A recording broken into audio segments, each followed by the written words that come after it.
I just want to build my little bunker out back, put up my little greenhouse, and live in peace, ladies and gentlemen. That's all I want. And you know what? I bet you a silver dollar that 99% of people in the United States of America, if not all over the world, that's what they want too. People just want the government to leave them the hell alone and stop ruining our lives. Is that too much to ask? Just leave us alone. Just go somewhere. Take all of your riches, take all of your money that you've stolen from us, and go away. That is why I hope that they don't increase the debt ceiling. Because the less money that these criminals have, the less damage that they can do. I've seen something very disturbing, ladies and gentlemen. Two things, actually. First thing that I saw that I felt was very disturbing was a United States senator pretty much telling the country to resist, telling the country to not follow the illegal orders or unlawful orders that the government is telling us to follow. That to me is disturbing because I have never seen that before in my life. I have never seen a sitting senator tell the country, don't do what they're telling you to do. They are tyrants. They are breaking the law. The Supreme Court said this, and they're still doing that, which is unlawful, not only according to the Constitution of the United States, but pretty much backed up by the Supreme Court, who is one of the branches of the government that is supposed to allow us to have checks and balances so that not only one branch can have all the power.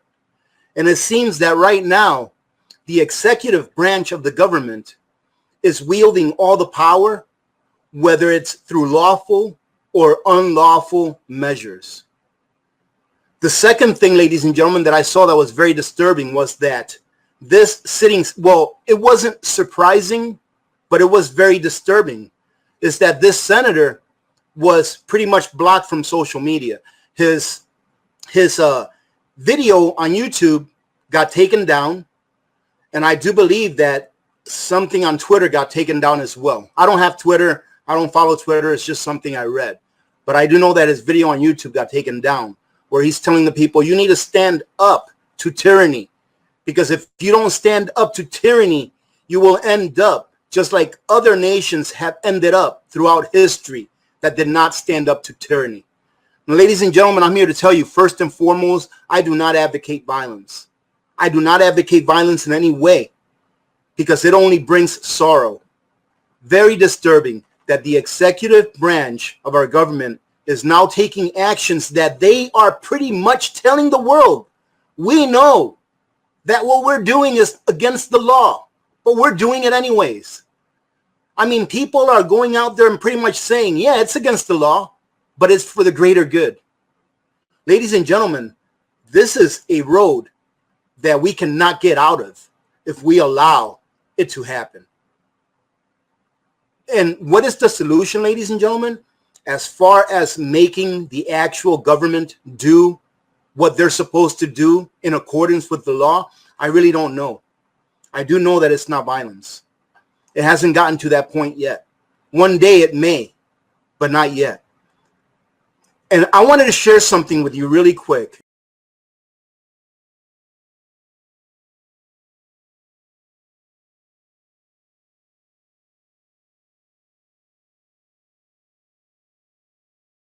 What that movie is about is pretty much that the earth had climate change and a new ice age was forming, and all of human civilization that was left pretty much had to go on a train, and the train just kept going around and around and around.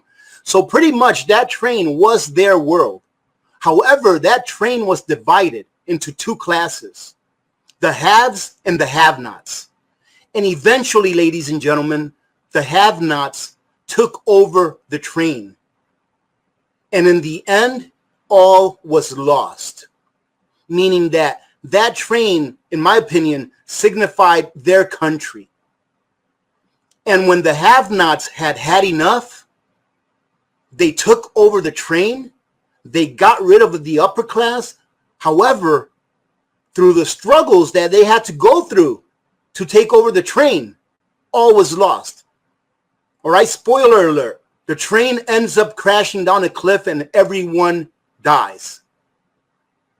That is what we want to avoid, ladies and gentlemen. Once good prevails over evil, and I believe that in this country, in these United States of America, good will prevail over evil eventually. But once it does, we still want to have a country. That is why I do not advocate violence, because it gives too many other entities. Oh, there's Victor. It gives too many other entities, countries, whatever you want to call them, excuses as to why they should come in while we are at our weakest. Now, trust me, if we do have infighting within our nation, we will be a weaker nation. Indeed. So that is what I don't promote, not only because I don't like violence. I'm not a violent person by nature. But I don't promote violence because I want to see our country prosper. I want to see our country go forward. I do not want to see it end. I do not want to see it balkanize. If you feed a man and then slap him, he'll remember the slap more than how much you fed him. I guess what Victor's saying is that when you give someone something for nothing, but at the same time you're taking away their liberties, all that they're going to remember is that their liberties were taken away. They're not going to remember how the food that you gave them tasted. Because, ladies and gentlemen, liberty, to me, tastes a heck of a lot better than any gourmet dish that you can offer me. And that's the truth. So, thank you for that insight, Victor. So, as in that movie, ladies and gentlemen, this is what the ruling class wants. They want you to be a serf. They are systematically, number one, draining our nation of its resources. By doing what? By allowing other nations to come into the United States, draw resources from the United States, and export it back to their countries. And number two, by exporting and printing so much money, so much fiat currency, that other nations are coming over here and buying up our country one piece at a time. They are systematically destroying our nation, and we need to prepare for this. We need to prepare for this, and you need to start preparing now. All right, ladies and gentlemen, this winter, this fall is going to be very, very interesting. And let me tell you what, I cannot wait for my freeze dryer to get here, because that thing is going to be working at full steam. I myself am considering, although I have no more room to put up canned jars, pressure canned jars of meat, I'm considering doing at least a good, maybe a batch a day for the next 7 to 10 days. So I can have an additional 5 cases of meat put away, and then I can refill my freezer with fresh meat that I go out and buy. Because the price of meat by the fall will be up another 15 to 30%, ladies and gentlemen, from where they are now. And this is what they're admitting to. They are admitting to this, that the price of meat will be up another 15 to 30% by fall. And that the price of regular foods that you go and buy at the supermarkets will be up at a minimum by 15%. Who is not awake yet? Who is not awake? Who thinks, I've received comments from people before saying, all you're doing is fear-mongering because you want to make money on YouTube. Ladies and gentlemen, let me tell you what. If you think I'm fear-mongering, all you have to do is, number one, take your head out of the sand and take a look at what's going on in the world. Take a look at what's going on in our country. And number two, if I want to be YouTube rich, do you think I'd be talking about preparedness? I would pick one political side, one or the other, and then I would start talking bad about the opposite side. And I would be YouTube rich, because people love to argue and they love to fight. So it's not about YouTube rich. It is about preserving our freedoms, because only by preserving our freedoms can we preserve our nation. Where else are we going to go when we lose our freedoms? Can anyone out there mention what country will take us, or what country is freer? Where else are we going to go? We need to be as prepared as possible for what's coming. I'm not a prophet. I didn't have a dream, but I can read, I can hear, and I have a brain in between these ears. It may not be a very big brain, but it's big enough. When the majority of the population wakes up to what's going on, just like the majority of the people that were on that train woke up, it only took one to see how the rich were living for everyone else to find out. But when the majority of the population wakes up, man, people are going to be angry. You don't understand. People have lost everything in the last 16, 18 months. People have lost everything. Consider a person that grew a business from the ground up, put everything into that business, worked 70, 80, 90 hours a week to make that business succeed. And then in less than a year, it all goes away. And they lose their business and they lose their home. And now they're in a place where they have to ask for help.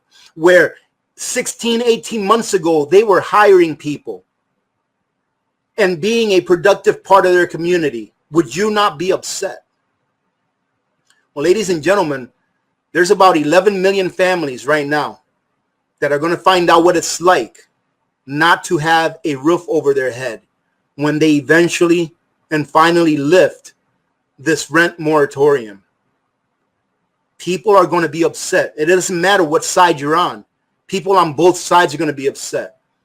I can see that the side, and I'm not making this political, okay, ladies and gentlemen? You understand, I do not do politics. I am apolitical. But I'm just telling you what I see. I can see already that people on the side that are for this administration, that voted for this administration, I can see already that they are getting upset. Because it's like I said a long time ago, during last year's craziness that was going on, that they were not going to get what they were promised. Because we are never given what we are promised. And if we think we are, is under a guise of a different agenda. Okay, ladies and gentlemen, they are not going to get what they were promised. And if they do, it'll be very little. They're going to get very upset. And then the other side is already upset because they see their liberties burning. They see their dollars becoming worthless. They see that they have to work more hours to get the same stuff. So in other words, it's not their dollars that's becoming worthless. It is their labor. It is their labor that is being stolen from them, stolen from us. People will become angry. And this, ladies and gentlemen, is what we have to prepare for. We have to go into this winter with as much preps as we possibly can. We have to stay vigilant. We have to have a plan. Too many people think that a dollar bill is actually worth something. A dollar bill is a debt note. That is why it's called a note. A note is debt. And let me just say a couple other things, ladies and gentlemen. The day will come. I can tell you this right now. The day will come when social media thinks that the word prepping, thinks that prepping channels are bad. The day will come when we get canceled. Just like the day will come if we don't do like Senator Paul said, to resist. The day will come where it will be commonplace in these United States of America for you to have to carry a piece of paper that says that you can walk throughout the streets for which you pay taxes to maintain. That day will come, ladies and gentlemen, if they get their way. I hope that my rant, I guess you can call it, was productive in waking some people up. I hope that you wake up to the fact that the government is not here for you. The government is here for government and government only. They are not here for you. They will not take care of you when the time comes. When it really counts, they will not take care of you. All they can do is steal from you. They can steal from you so that they can use your own labor to enslave you. So wake up, ladies and gentlemen.